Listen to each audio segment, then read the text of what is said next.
বিপ্লবী বাংলার বিপ্লবী নেতা হামলা মামলা অন্যায় অত্যাচার এবং কারাগার থেকে বেরিয়ে ওঠা নেতৃত্ব আমাদের সকলের আইকন জনাব ভিপি নূর আপনাদের মাঝে বক্তব্য রাখবেন। সবাই দাঁড়িয়ে করতালির মাধ্যমে তাকে স্বাগত জানানোর জন্য অনুরোধ করছি। এখন আপনাদের মাঝে বক্তব্য দেবেন জনাব ভিপি নূর, নুরুল হক নূর ভাই, আপনাদের মাঝে বক্তব্য রাখবেন। ধন্যবাদ। পরে পরে পরে ছবি বক্তব্য শেষ করে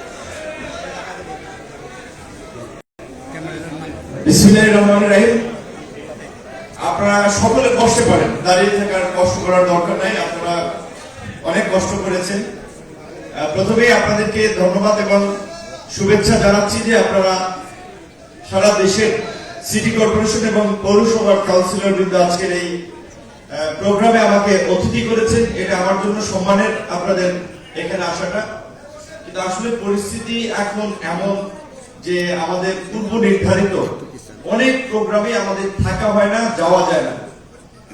সকালবেলা আরেকটি আন্তর্জাতিক প্রোগ্রাম ছিল গুলশানে, ডেমোক্রেসি ইন্টারন্যাশনাল।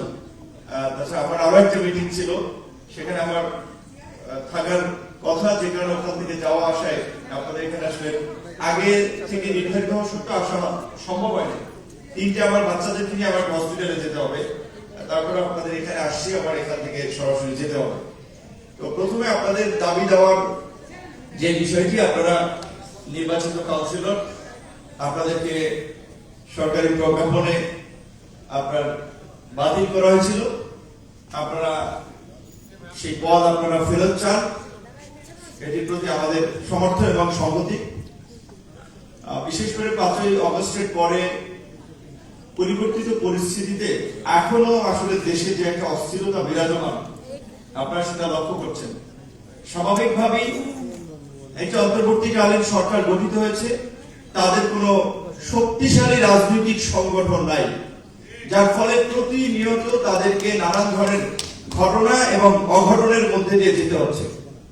গত প্রায় 4 মাস হতে যাচ্ছে, এই পৌনে 4 মাস যদি আমরা লক্ষ্য করি, প্রথমেই সরকারের বিরুদ্ধে আন্দোলনে আসলো সংখ্যালঘুদের উপরে নির্যাতন হচ্ছে, সংখ্যালঘুদের বাড়ি ঘরে ভাঙচুর করা হচ্ছে, হামলা করা হচ্ছে, মামলা দেওয়া হচ্ছে, এই অভিযোগে শাহবাগ থেকে শুরু করে চট্টগ্রাম কয়েকটি জায়গায়।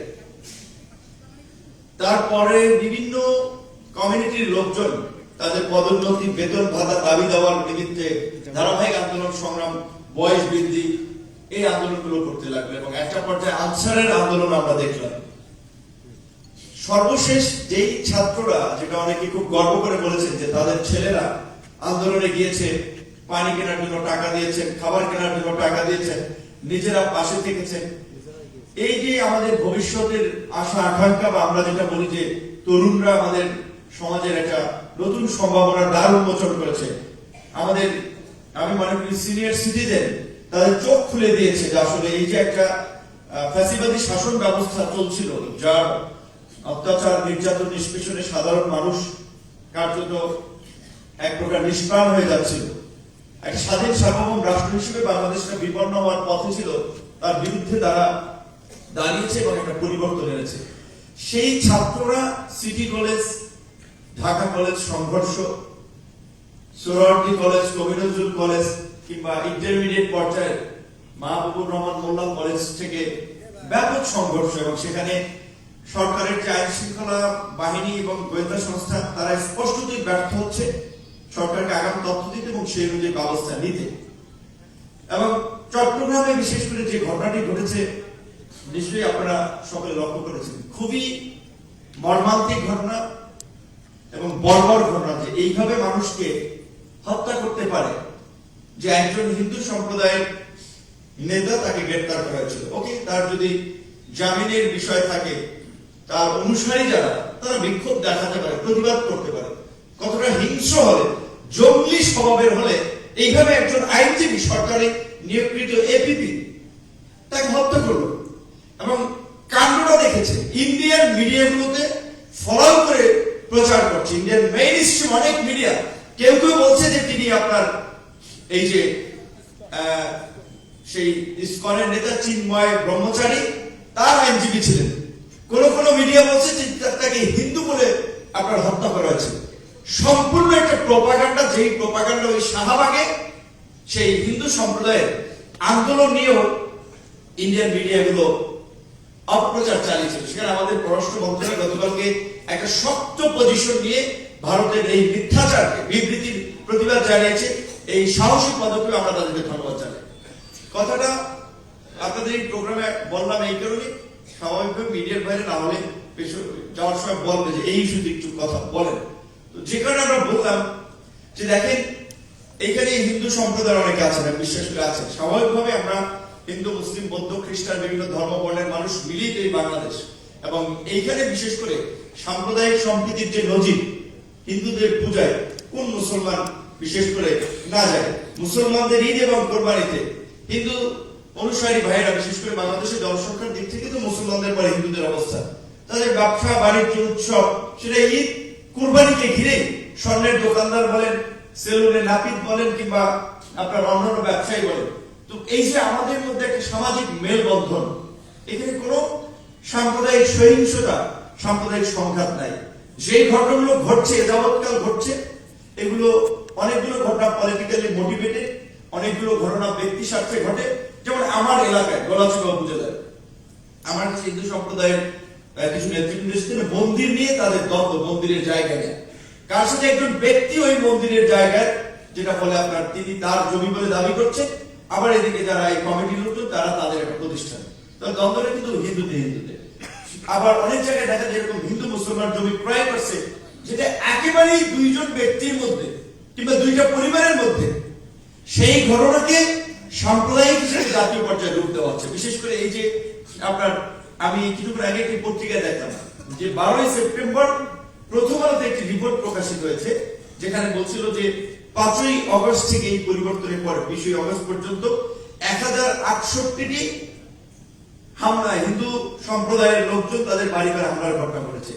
তার মধ্যে 506টির মালিক বা 6টি ঘটনার সাথে একেবারেই আওয়ামী লীগের রাজনীতির সাথে তারা সংশ্লিষ্ট।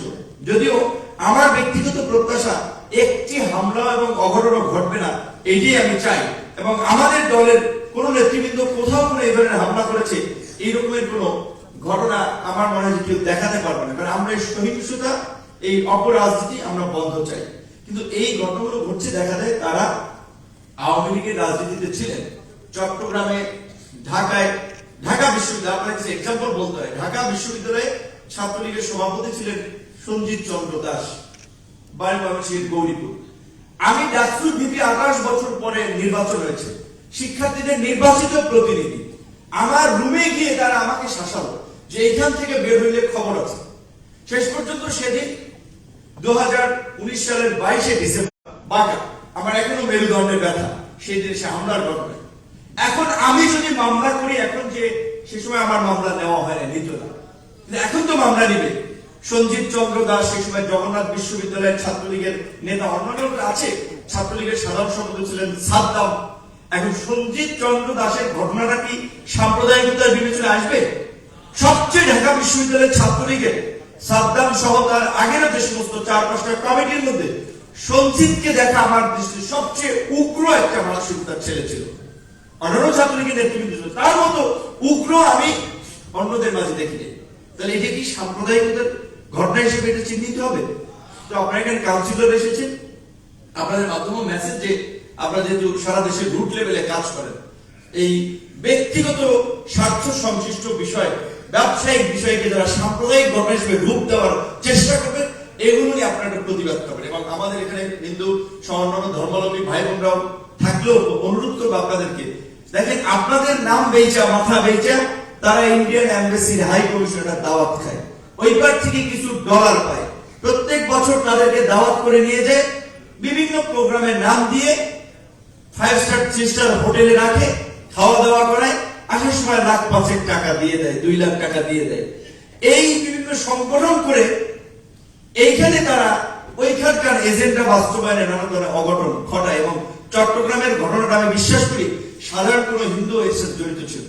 সুপরিকল্পিত ভাবে কতিপয় দুর্বৃত্ত এই ঘটনা ঘটিয়েছে একটা সাম্প্রদায়িক দাঙ্গা লাগানোর জন্য, যে এটা অলরেডি সেল করার জন্য যে বাংলাদেশে ইউনুস সরকারের আমলে সংখ্যালঘুরা নির্যাতনের শিকার হচ্ছে, যেটা ট্রাম্প নির্বাচনের আগে বাংলাদেশের মতো থার্ড ক্লাস পলিটিক্স এই সুবিধা নেওয়ার জন্য ট্রাম্প একটা টুইট করেছিল যে বাংলাদেশের মাইনরিটিদের উপর খুব হামলাটা হচ্ছে, আমি ক্ষমতায় থাকলে তো না, যদিও ট্রাম্প এখন প্রেসিডেন্ট, কিন্তু এটা শুধুমাত্র ইন্ডিয়ান কমিউনিটির ভোট পাওয়ার জন্য ট্রাম্প এই স্ট্যান্ডটা নিয়েছিল। কিন্তু আমরা নিজেদের দেশের স্বার্থে এই বিষয়টাতে আমাদের একটু সতর্ক এবং সচেতন থাকা দরকার, যে এখানে কেউ যেন আমাদেরকে ব্যবহার করতে না পারে, কেউ যেন উস্কানি দিয়ে একটা সংঘাতময় পরিস্থিতি সৃষ্টি না করতে পারে। তো আমি এবার আপনাদের বিষয়ের আলোকে যেটা আমি মনে করি, সরকার যদি বুদ্ধিমান হইতো, তাদের আশপাশে যদি কিছু বুদ্ধিওয়ালা লোক থাকতো, তাহলে আপনাদেরকে বিলুপ্ত না করে ডাকাইতো সবাইকে, যে আসেন এই ছাত্র জনতার অভ্যুত্থানের পরে রক্তের বিনিময়ে যে নতুন বাংলাদেশ বিনির্মাণ হয়েছে, সেটা আপনারা কি সরকারের সাথে থাকবেন নাকি সরকারের বিপক্ষে থাকবেন? আপনাদের এইটা যদি সভা করতে ডাকতো, আপনাদের সবাই সরকারকে সমর্থন করত, আপনাদের সহযোগিতা পেত। ঠিক একইভাবে অন্যান্য পর্যায়ের জনপ্রতিনিধিদেরকে ডাইরেক্ট আউট না করে একটা আলোচনা মত বিনিময় রাখতে পারত। জিয়াউর রহমান যেভাবে আপনার দল করেছিল, আপনারা জানেন যে তিনি ওই সময় সমাজে রাষ্ট্রের উল্লেখযোগ্য ব্যক্তিদের বাসায় তিনি নিজে যেতেন, কথা বলতেন, সরকারে তার দলে দাওয়াত দিতেন, এবং যেই কারণে কিন্তু খুব অল্প সময়ের মধ্যে বিএনপি গঠন করে আজকে বিএনপিকে বাংলাদেশটা মেইন স্ট্রিম পার্টিতে পরিণত করতে পেরেছিল। বিপরীত দিকে এরশাদ সাহেব কিন্তু 9 বছর ক্ষমতায় থেকেও কিন্তু একটা পার্টি করতে পারে নাই, রংপুর সমিতি করছে। রংপুরের ভাইরা মাইন্ড করেন না, কারণ এটা বলছি যে ওইখান ছাড়া আর কোনো জায়গায় খুব বেশি অস্তিত্বটা নেই। এখন সরকারকে আমরাও পরামর্শ দিই, সত্যিকার অর্থে আমাদের আন্দোলন সহকর্মীরা, ছাত্র ভাইয়েরা অনেকেই সরকারে আছে, এবং আমাদেরও একটা অ্যাক্সেস আছে সরকারের একবারে টপ পর্যায়ে পর্যন্ত একটা কথা বলে একটা প্রস্তাব দেওয়ার। কিন্তু সরকার চালানোর জন্য তো অনেকগুলো বডি আছে, কে কোন জায়গা থেকে কি পরামর্শ দেয় এটা আসলে আমরা অনেক ক্ষেত্রে একটু বুঝি না, কনফিউজ হয়ে যাই। তো আমি মনে করি যে যারা বিগত দিনে ফ্যাসিবাদের এজেন্ডা বাস্তবায়নে জনগণের উপরে নির্যাতন, নিপীড়ন, নিষ্পেষণ চালায় নাই, যাদের গণবিরোধী অবস্থান ছিল না, যারা সাধারণ অ্যাজ এ জনপ্রতিনিধি হিসেবে কাজ করেছে, কাউন্সিলর, তাদেরকে অন্তত স্বপদে বহালের আমি পক্ষে। এবং এখন যে পৌরসভা সিটি কর্পোরেশনের যে আইনগুলো হচ্ছে, যে ওই আইনের দ্বারাই বলা হচ্ছে বিশেষ ব্যক্তি বিবেচনায় তাদেরকে দায়িত্ব দেওয়া। তো আমি সরি যে আমি সবাইকে খুশি করতে পারবো না, কিন্তু যারা জনগণের পক্ষে ছিলেন, যারা জনগণের উপরে জুলুম, অত্যাচার, নির্যাতন, হামলা মামলা করে নাই, জনগণের কে জিম্মি করে নাই, বিরোধী এবং ভিন্ন মতের কারণে হামলা মামলা করে এলাকা ছাড়া করে নাই, এই ধরনের যারা সাধারণ লোক, তাদের পক্ষে আমি আছি, এবং তাদেরকে স্বপদে বহাল করার জন্য আমার জায়গা থেকে তৎপরতা থাকবে, সেটা সরকারের পর্যায়ে আরো আউটসাইডার যে কোনো জায়গা থেকে। তবে আপনাদেরকে বলবো, আপনারা কিছুদিন দেখেন, এখন একটা খুব ঘোলাটে পরিস্থিতি তৈরি হয়েছে, পরিস্থিতি থেকে উত্তরণ করাটাও আমাদের জন্য জরুরি। কারণ আপনাদেরকে একটা বিষয় পরিষ্কার মনে রাখতে হবে, এই সরকারের কাছে আপনারা যেভাবে দাবি দেওয়া জানাতে পারবেন, চাপ দিতে পারবেন, পলিটিক্যাল গভর্নমেন্ট আসলে কিন্তু পারবেন না। সুতরাং এই যে অন্তর্বর্তীকালীন সরকার, আমরা যেটা বলছি যে রাজনৈতিক সরকারগুলো রাজনৈতিক বা দলীয় স্বার্থে অনেক সিদ্ধান্ত নেয় না, ভোটের কথা চিন্তা করে অনেক কথা নেয় না। আমরা বলছি যে এই 53 বছরে আমরা একটা সুযোগ পেয়েছি এই রাষ্ট্রকে একটা মানবিক রাষ্ট্র হিসেবে গড়ে তোলার জন্য, যেখানে সকল নাগরিকরা দল মতের বাইরে কিংবা ঊর্ধ্বে থেকেও তারা নিরাপদ বোধ করবে এবং নাগরিক অধিকার ভোগ করবে। আপনারা যেমন নাগরিকদের অধিকার নিয়ে কাজ করেন, প্রকৃত অর্থে অনেক ক্ষেত্রেই রাজনৈতিক বিবেচনায় নাগরিকরা অধিকার থেকে বঞ্চিত হন, সেটি যেন না হয়। বিচার ব্যবস্থা যেন একটা স্বাধীন বিচার ব্যবস্থা থাকে, প্রশাসন যেন কোনো রাজনৈতিক দলের লাঠিয়ার বাহিনী না হয়।